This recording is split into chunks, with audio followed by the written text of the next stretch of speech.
Hey everybody, welcome to Gregsbeerreviews today.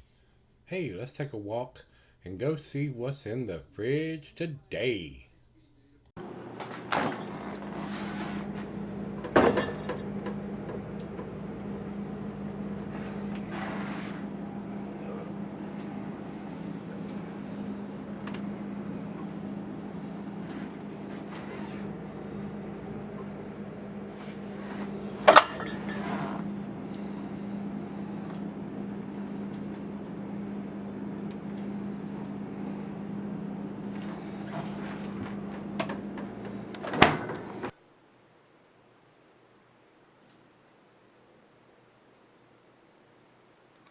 Hello everybody, welcome to Gregsbeerreviews today. Thanks a bunch for stopping by.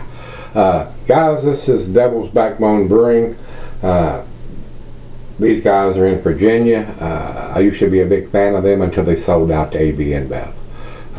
And I haven't bought anything from them since that. I've actually been to both of their breweries. They're a couple hours up the road. And it was really disappointing when I heard that AB InBev had joined forces with these guys. I don't know what kind of influence they have on what they're brewing or whatever.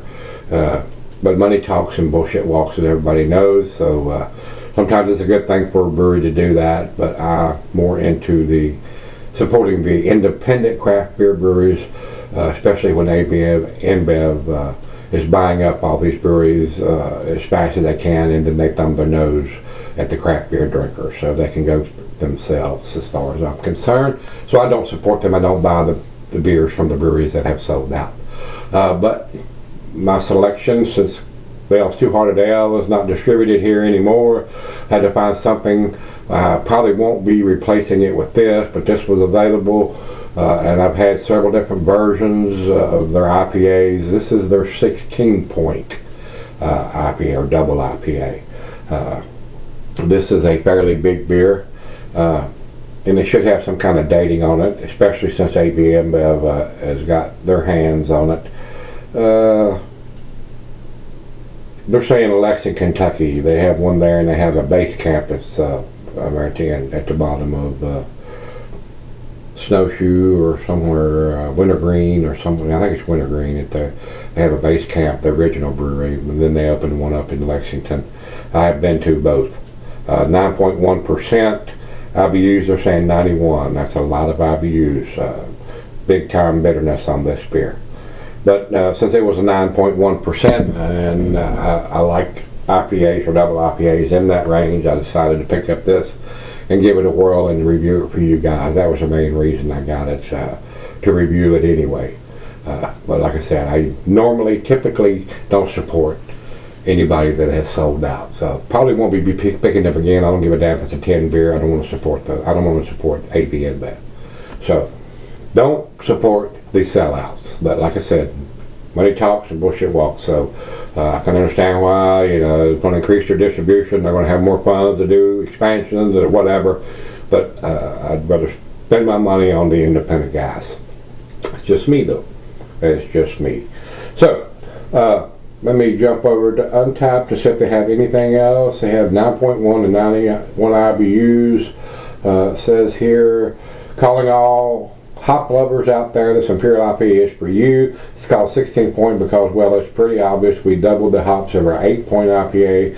Anyone, when you combine 5 imported malts with loud American hops like Cascade, Bravo, Citra, Columbus, and Centennial and Simcoe, all excellent hops, guys, you get this honey-colored full-body juggernaut of a beer. Hoppy, resin, and herbal. So, like I said, it may have some kind of dating on it, which I have not seen. So they're probably using some kind of black ink on a dark brown bottle. So kind of stupid if you ask me. They need to be using some kind of bright yellow, blue, white ink so you can see it.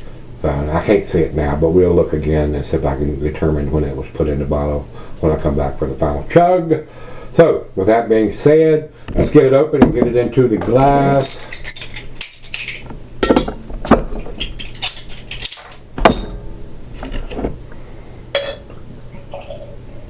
We're going to pour this kind of aggressive.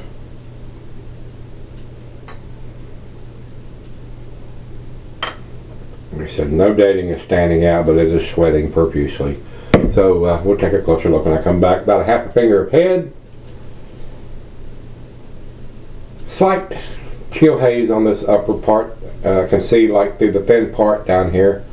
Some bubbles streaming up to reinforce the head. To the nose we go. I am getting a heavy maltiness to the beer. I am getting some citrusy hops. Maybe a little bit of pine. Maybe a little oranges in there. It is not off the chain. It is not a New England style. I mean, it's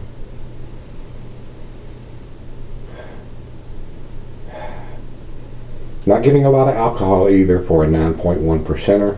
So this is a big beer. Not a monster beer, but it's a big beer. And that was one reason why I bought it. It was a 9.1% and it wasn't very pricey. And I didn't think I had reviewed it before. I didn't go back and look. But I needed something to put in the fridge for a go-to beer. So we bought a 6-pack of this. And like I said, I'm not sure I'll buy it again. I don't know. I don't like to support people that have sold out. So, smells good. Let's dive in. Cheers, everybody.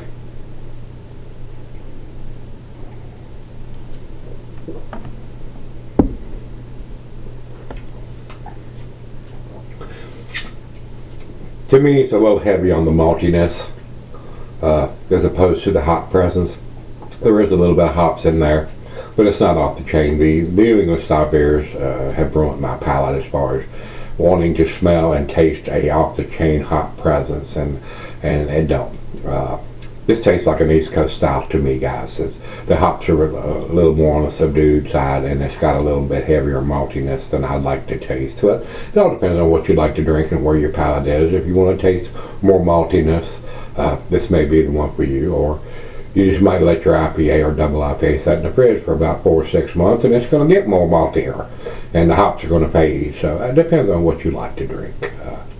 So we're going to sip on this one and see if anything changes or my opinion changes. But right now I'm not super impressed. The only thing I can say it is well made because the alcohol is well hidden. But it's definitely not into the West Coast style with more hop aroma and taste, and definitely not into the New England style with the hop presence and taste and the clarity of the beer. So let me sip on it and we'll come back and give it a grade. Alright guys, I'm back. Took a closer look at the bottle. Couldn't find anything stamped on the brown bottle, and got to look closer at the label. And right here underneath the barcode, and white writing, it is so faint you almost got to get a magnifying glass to read it. And it says,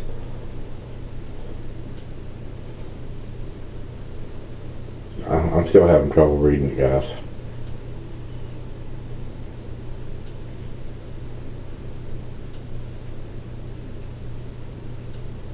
This one says best by 063019, which was over a month ago. But this is an old beer, guys, and that's what I'm talking about. That's exactly what I'm talking about. It's written so faint nobody can see it, and you pass right over it. I don't see it, and you're thinking it's a fresh beer. So this says best by June 30th of 2019. Another reason why I don't support these guys. They can do better than that. My wife picked this up and she thought it was packaged on. She couldn't read the label. Packaged on 6/30/19, but it's Best By. So if they're giving it at least a 3-month shelf life or a 4-month. I mean, this was probably bottled in March or maybe even February. I don't know what shelf life these guys are giving their beers. So it's 5 weeks, a little over 5 weeks past the Best By date. So won't be seeing me pick anything else up from them for a long time, if ever. So it is what it is, guys, in a beer game. If you're not paying attention to the date codes, whether it's a Best By, Used By, Best Before By, and not a packaged on date, you have no idea what the shelf life they're giving it, whether it's 2, 3, 4, 6, 8, 12 months. I mean, so it is what it is. So So you probably won't see any more of this once the ones I have are gone.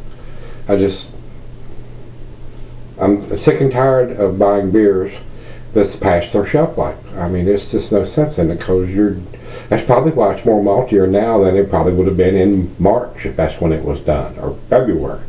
So more malty than hoppy, and it's an IPA, a double IPA. So that's not what I'm looking for in a beer. So once again, probably be the last time you'll see a Devil's Backbone beer in my fridge. I think there's a couple left in there, and I will get rid of them pronto. So with that being said, final chug.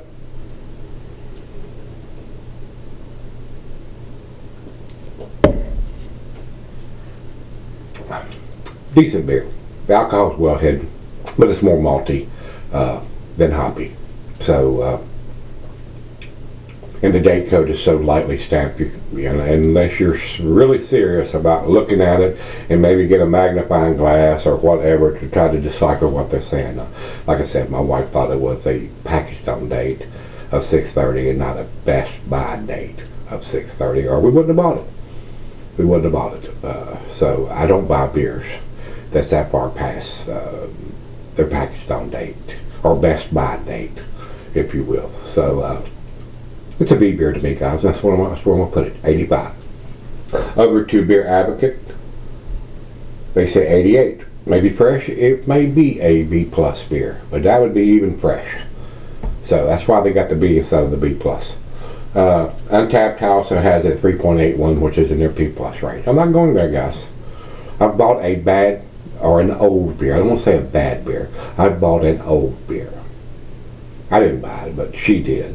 But like I said, I'm not going to fault her for that, because the writing on it is just so faint. It's very, very hard to see. So, Devil's Backbone, you're out of here. B beer, guys. So if you've had the 16-point Imperial IPA, hopefully you got a fresher one than I have here. So if you have, let me know what you think. Till we meet again, let's go see what's in the fridge.